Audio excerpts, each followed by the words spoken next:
اگر رات کے آخر میں تہجد کی نماز پڑھتے ہوئے آپ کے لیے پردہ ہٹا دیا جاتا تو آپ دیکھتے کہ فرشتوں کے گروہ آپ کو گھیرے ہوئے ہیں، آپ کو سن رہے ہیں، آپ کے ساتھ نماز پڑھ رہے ہیں اور آپ کی دعاؤں پر زور دے رہے ہیں۔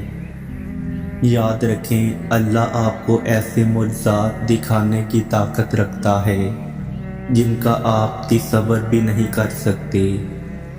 وہ جانتا ہے کہ آپ کو وہ کب دینا ہے جس کے لیے آپ دعا کر رہے ہیں، تو یقین رکھو وہ کن کا حکم دے گا اور ہو جائے گا، کیونکہ تہجد کن منزلوں کی طرف لے جاتی ہے۔ تمہارا یقین اللہ تمہاری سنے گا، دیکھنا وہ تمہارا یقین ٹوٹنے سے پہلے ہی تمہاری دعاؤں پر کن فرمائے گا۔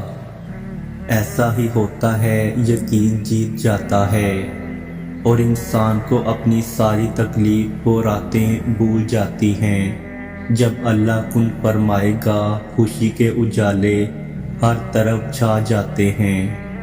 اگر کبھی زندگی میں ایسی تکلیفوں سے گزر کرو جن کا گمان بھی نہ کیا ہو، تو اطمینان رکھنا کہ اللہ راحتیں بھی ایسی عطا کرے گا جن کا کبھی خیال بھی دل سے نہ گزرا ہو۔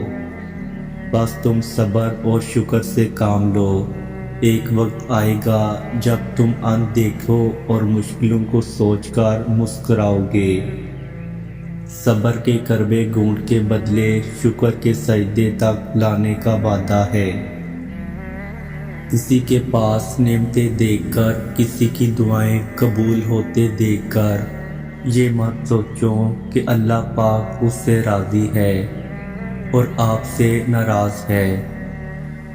اللہ پاک کسی بھی طریقے راضی ہو سکتا ہے، وہ ہر آنکھ سے بڑھ کر دیکھنے والا ہے، وہ واقف ہے، وہ تمہارا حال بخوبی جانتا ہے۔ وہی صبر دیتا ہے اور وہی تمہیں ہمت دیتا ہے۔ بس یقین رکھنا اور انتظار کرنا، جو لمحہ صبر آزماتا ہے وہی قبولیت کا لمحہ ہوتا ہے۔ جو اللہ کی طاقت پر یقین رکھتے ہیں، اللہ ان پر اپنا خاص فضل کرتا ہے۔ اور یاد رکھو، اللہ کا فضل معجزوں کی صورت میں ہوتا ہے۔